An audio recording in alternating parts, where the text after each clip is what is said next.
Now at 6, this is Fox 61, Connecticut's news station. Good evening. Good evening, and thanks for joining us for the Fox 61 News at 6. I'm Brent Harden. And I'm Sarah Sanchez. Fighting continues between Israeli forces and the militant group Hamas. And we're getting new reaction from back here at home. Fox 61 political reporter Emma Wolfhorst spoke with Connecticut lawmakers and community leaders calling for support and aid for Israel. She joins us now in studio with more. Emma. Brent, Sarah, the death toll continues to climb since Hamas launched a surprise attack on Israel over the weekend. And as the situation evolves, state and federal lawmakers say Connecticut is rallying to Israel's side, offering not just emotional support, but military aid as well.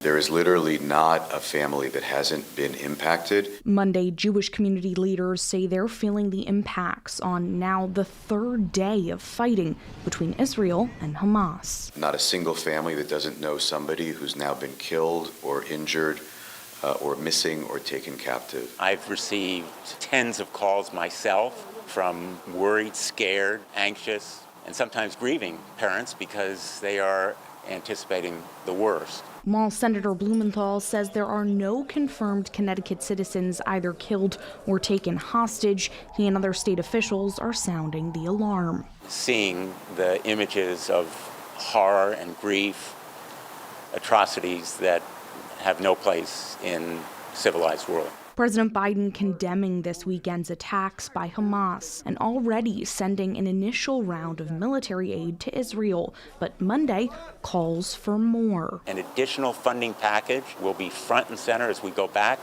and I anticipate it will be bipartisan. But as Congress deals with a looming government shutdown deadline and no House Speaker, concerns as to how quickly Israeli aid could really be passed. Unfortunately, the House can do nothing without a speaker. We should have a resolution on the floor condemning what's taken place so the rest of the world understands. It's critically important, especially now, by the way, as munitions are running tight with global conflicts around the world, particularly in Ukraine. It's very important that Israel have the resources it needs. And Blumenthal tells me Congress could possibly combine an Israeli supplemental funding package with Ukraine aid, but he says Israel's need is immediate. In terms of actually passing anything, he explained he doesn't want to say confident, but he's very hopeful House Republicans could have a vote on who to nominate for Speaker as soon as Wednesday. Sarah, Brent. All right, Emma, thank you. Well, what's happening overseas is deeply impacting the Jewish community here in Connecticut, many of whom have family in Israel right now. Fox 61's Julia LeBlanc spoke with religious leaders who are coming together across the state tonight, including in Woodbridge, and she joins us now live from the Jewish Community Center of Greater New Haven, where a gathering is happening. Julia? Hi, Brent. Good evening to you. As we speak, members of the Jewish community from the Greater New Haven area are coming together here at the JCC to be together and stand strong for Israel. Now, for the last hour or so, there has been a busy place here. There's been a steady stream of people entering the building, including dozens of local rabbis, community leaders, and state leaders. We did just see Governor Ned Lamont walk in moments ago, along with New Haven's Mayor Justin Elgar. Now, they are all here to pray for the thousands who have been wounded and the growing number of people who have lost their lives. We've spent the day speaking with rabbis across Connecticut, including Rabbi Michael Farbman of Temple Emmanuel of Greater New Haven in Orange. He says since the news of Saturday's attack set in, he's been hearing from members of his congregation who are hurt and in total shock by what's happening. He says this attack is different than anything he can remember happening to the Jewish community in his lifetime. It's a lot to take in, and so I think that people need to check in with their Jewish neighbors and their Jewish friends. Whether or not we know someone personally that lives in Israel or we have an immediate connection, this is a story that is hitting all of us profoundly at this time. Now, as Rabbi Farbman and his congregation struggle to grapple with those feelings, they're also hoping for action and attention from state and local leaders. As we mentioned, there are a few of them, politicians here at this meeting, and they do hope to hear how they will all be standing with and helping the Jewish community moving forward. And as they do that, back out here live, you might be able to see there is a police presence here at the JCC of Woodbridge. We are seeing local police from Woodbridge here, as well as state police. You can see a state cop car just pulling up right now. As you mentioned, the governor is here as well, so they follow him wherever he goes as well. If you want to help moving forward, reach out to your local JCC. They will make sure the funds that you donate go exactly to where they need to go. We're live here in Woodbridge tonight. Julia LeBlanc, Fox 61, Connecticut's news station. Thank you, Julia. Meanwhile, Israeli forces are launching wide-scale airstrikes against Hamas. The militant group launched the deadliest single-day attack on the Jewish people since the Holocaust over the weekend. Fox's Greg Paulkett has more from Jerusalem. The Israeli military strengthening its power at the border with Gaza, this as the battle with Hamas militants is in its third day. We have only started striking Hamas. What we will do to our enemies in the coming days will reverberate with them for generations. Over the weekend, terrorists stunned the country and the world with a coordinated surprise attack on southern Israel. Hundreds of people were killed, including several Americans. I can't begin to tell you how shocked and traumatized the country is. Complicating operations for Israelis are the hostages taken by Hamas. At least 100 people are being held captive in Gaza.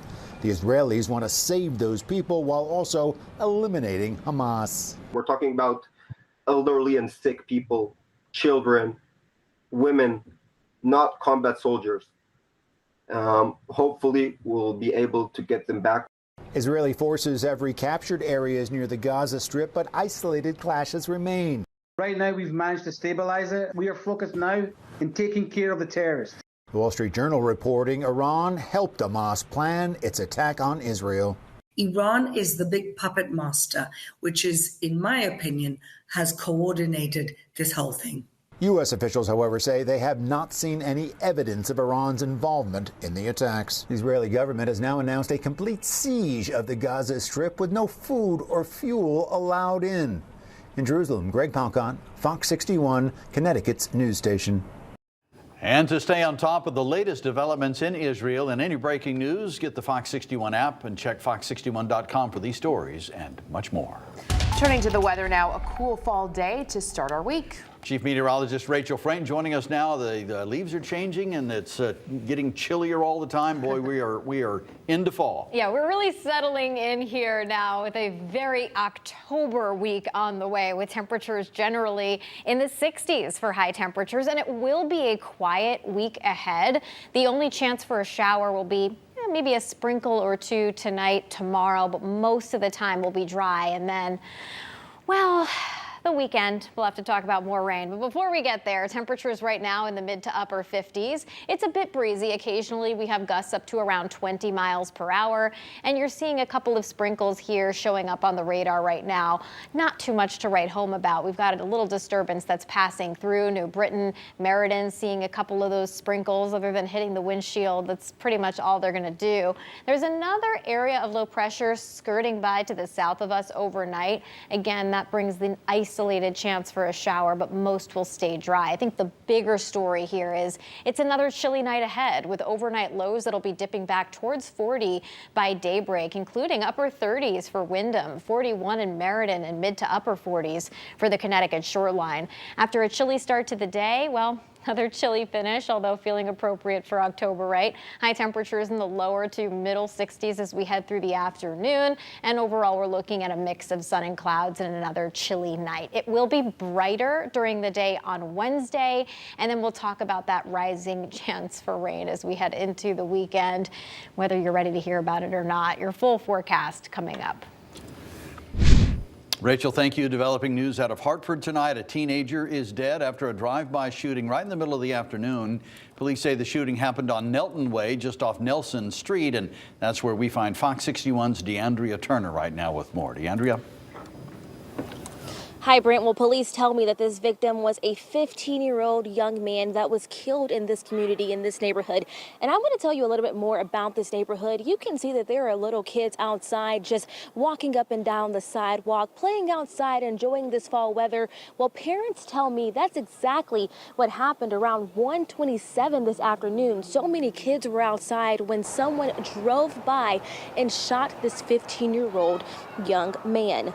Now, police say that the shooting happened again around 1:27 this afternoon when a person in a white car drove by, shot the victim, and then drove off.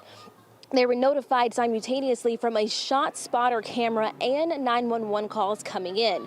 Police say the victim didn't live in the neighborhood, but earlier today they were canvassing the area, going door to door, trying to see what people heard or saw.